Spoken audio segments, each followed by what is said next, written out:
Já faz um tempo que eu conheço a existência de Ilha dos Cachorros, e embora me chamasse muita atenção, principalmente por ser um filme do Wes Anderson, que fez Fantástico Sem o Raposo, que eu adoro, eu nunca tinha parado pra realmente assisti-lo. Muito disso porque, embora eu seja um rato, minha memória se assemelha mais a de um peixinho dourado. Mas ainda assim, eu sempre ficava me perguntando por que exatamente um filme de um diretor consideravelmente popular, que fez uma outra animação que as pessoas gostam bastante, era tão pouco comentado. E depois de assistir, eu continuei ainda mais confuso, porque Ilha dos Cachorros é um filme sensacional. Ele é tão bom que eu comecei a pensar se eu conseguiria fazer um roteiro que faz jus à qualidade do filme, sem soar unicamente como um grande resumo ou falando coisas óbvias que qualquer um com meio neurônio entenderia. Mas eu vou me esforçar. O filme retrata como, após anos dos cachorros sendo fiéis aos humanos nas mais diversas situações e épocas, um conjunto de doenças perigosas começam a tomar todas repetidamente, causando preocupação entre as pessoas. E tentando resolver isso, o prefeito Kobayashi resolve que todos os cachorros do Japão seriam jogados em uma ilha isolada repleta de lixo. E embora especialistas suplicassem por mais tempo para criar uma cura, ainda assim ele dá ordem e todos os cachorros são condenados a essa vida miserável. Isso até que 6 meses depois, repetidamente um garoto aterrissa na ilha, procurando pelo seu cachorro, o Spots. E com a ajuda de um grupo de cachorros, ele parte em uma aventura para procurá-lo, enquanto o prefeito, que é o seu tio, tenta trazê-lo de volta a todo custo, para evitar que ele revele toda a conspiração montada para se livrar desses cães. Uma das coisas que eu mais gosto nesse filme e no Senhor Raposo é a forma que os personagens conversam. Esses dias estava rolando uma discussão de como muitas vezes ocorre aquela piada de diálogos naturais, porque, embora Smiling Friends não tenha criado isso, ele com certeza foi quem mais popularizou, rendendo coisas como a cena do desenho do Chuck E. Cheese que tinha viralizado há um tempo atrás, sobre eles falando da Robot Banana. More robot banana? No, much less robot banana. I'm not even sure what exactly a robot banana is, Munch, or how, because that doesn't, it's an inanimate object. You can't, it's a fruit. Porque diálogos reais acabaram se transformando só nos personagens gaguejando desse jeito e falando um em cima do outro. Não que as pessoas não gaguejem e falem um por cima do outro na vida real, mas não é só isso que conduz se um diálogo é bem escrito natural. E o Wes entende isso muito bem, porque embora ele retrate animais nessas animações, eles conversam como pessoas conversariam. E ele usa disso não só pro humor desse filme, que é excelente, é absurdo como todas as piadas são muito naturais durante a trama, como também é muito bem pensado para quando eles querem fazer drama, potencializando ele. Porque você vê esses cachorros questionando sobre suas vidas. Muitos deles viviam como reis, comendo do bom e do melhor, se vestindo bem, sendo bem cuidados, e agora eles têm que sempre lutar por suas vidas, disputando por comida com larvas ou bebendo água claramente poluída por falta de opção. De modo que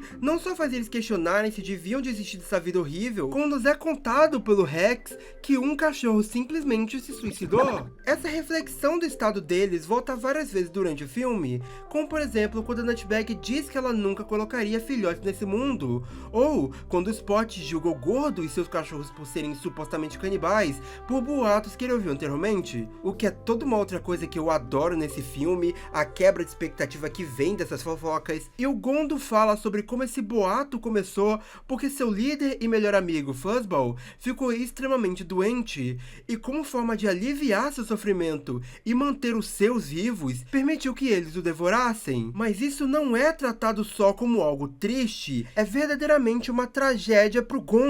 Ele relata a situação chorando, tremendo, quase sem conseguir terminar as suas frases, porque mal acredita que a situação que eles se meteram é tão desesperadora que eles tiveram que comer um dos seus. Mas ainda assim, ele mantém o respeito pelo seu ex-líder, porque sem isso, eles não estariam vivos, e faz questão de dizer o seu nome, demonstrando como, diferente dos humanos que os abandonaram no primeiro contratempo, eles nunca esqueceriam aquele que deu a vida por eles. Esse tipo de coisa não só torna eles ironicamente mais humanos, como causa um contraste fantástico com o fato de que, ainda que tenham sido abandonados por eles, mesmo que sequer inicialmente eles tenham a mínima perspectiva de voltarem a serem o que eram, quando o pequeno piloto aparece, a maioria deles não hesita em ajudá-lo. O filme tá sempre lidando com essa ideia de como cachorros são extremamente fiéis, não porque o criador quer apontar que eles são perfeitos, o próprio Tiff vai vir como esse contraponto na sua história, história, mas para demonstrar que apesar deles serem retratados de forma mais humana, eles ainda são animais puros que fazem o que fazem puramente por instinto, como medo, fome e o desespero, algo que mesmo sendo em parte óbvio, muitas pessoas esquecem. E é aí que fica tão interessante termos como um dos focos o único cachorro que superficialmente não se importa com o pequeno piloto. Ele esconde seus sentimentos com uma falsa ideia de desdém que todos ao redor compram, mas no fundo ele só faz isso por sentir medo. Tiff nasceu na rua tendo que sobreviver,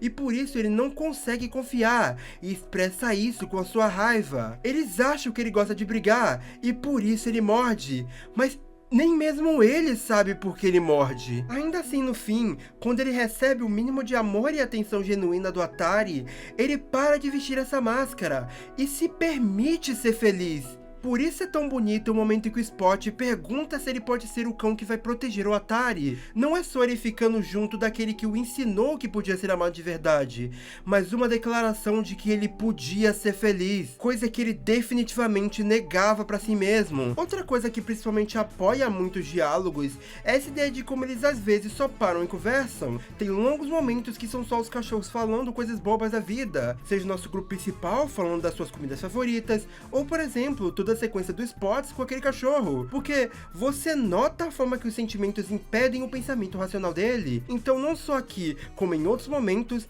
você vê ele descarregando muita informação que em teoria não muda nada na conversa, porque ele tá desesperado em saber que nunca mais ia poder ver o dono que ele tanto ama. E todo o ritmo do filme é um show à parte, porque ele é todo bem calmo. Os personagens às vezes falam de forma pausada, pensando em respostas ou assimilando a informação, tem longos períodos só com trilha sonora ou efeitos, e mesmo em momentos de ação, que são sim meio angustiantes, porque é meio desesperador ver os cachorros e uma criança contra um governo extremamente superior tecnologicamente falando, ainda assim, o filme nunca parece de forma alguma apressado. É tão envolvente que eu genuinamente achei que ele era muito maior, e contribui pro quanto ele às vezes parece meio estranho. Acho que muito disso tem a ver com a animação que, diferente dos filmes excelentes da Laika, que são tão fluidos que às vezes você esquece que não é uma animação feita de forma tradicional, os filmes stop motion do Wes Anderson apostam numa coisa mais crua. Ainda é muito bem feito, você nota o carinho,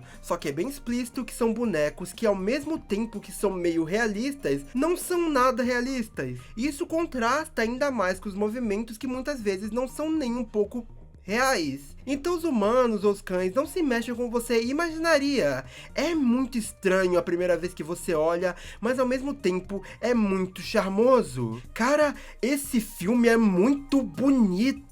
Ainda que eles vivam no literal lixo, a direção é muito engenhosa em conseguir fazer com que o filme ainda seja muito legal, porque o uso das cores deles é absurdo, o suficiente para conseguir passar a ideia de sujeira, mas sem tacar só um filtro cinza e tudo.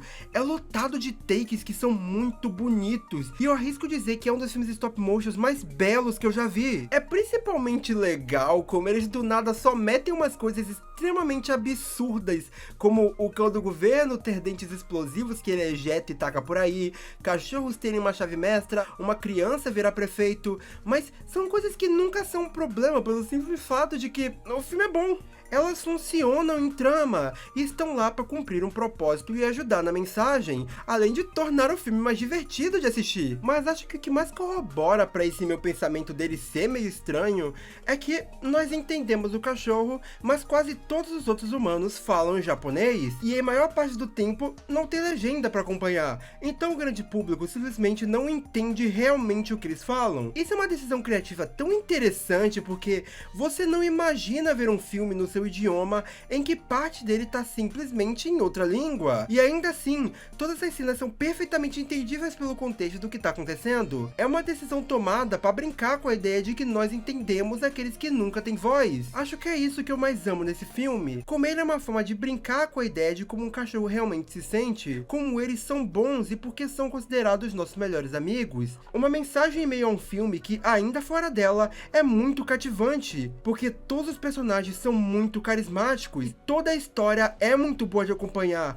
com um fim satisfatório que te faz terminar tudo com o coração quentinho, sentindo que cada momento seu valeu a pena naquela obra que foi genuinamente bem aproveitada. Mas então, por que o filme não é comentado por aí pelas pessoas? Ele tem algum defeito gigantesco? Bom, Minha única crítica a esse filme é o quão estranho fica a situação do Rex, King, Boss e Duke, já que no início do filme, eles não são só protagonistas, como diretamente estão envolvidos em todo o conflito, ajudando a criar a dissonância de comportamento com Tiff e criando uma dinâmica de grupo que é muito bem escrita, porque cada um tem a sua individualidade, histórias e gostos, mas lá pra última parte do filme, eles simplesmente ficam totalmente de escanteio, de forma muito abrupta. Um momento eles estão todos em pé de igualdade em tempo de tela, e no outro não estão. É uma decisão muito esquisita, e se torna um problema justamente porque o filme é tão bom escrevendo os personagens, que a falta deles cria um certo vazio em você. Além disso, eu li algumas críticas também sobre o fato de gatos serem meio que parte de toda uma conspiração dentro do filme, sendo que tipo,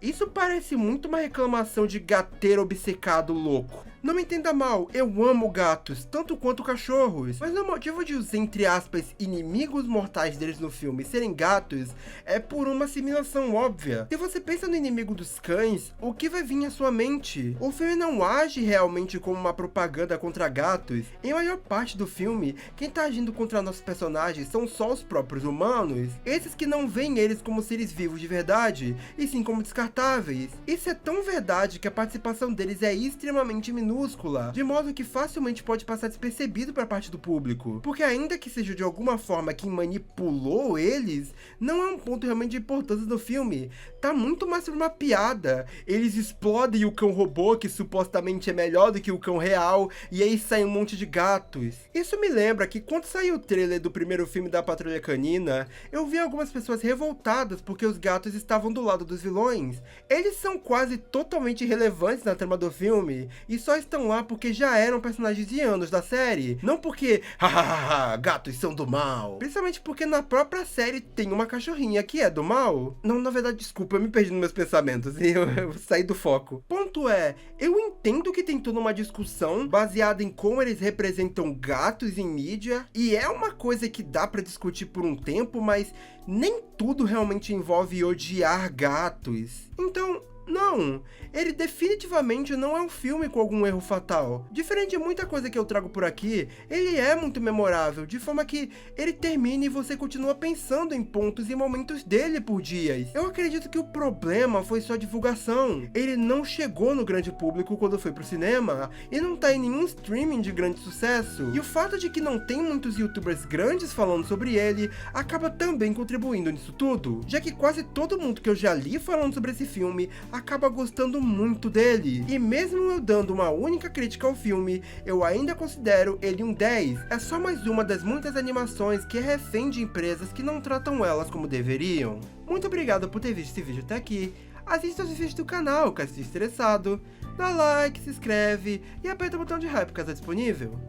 Tchau!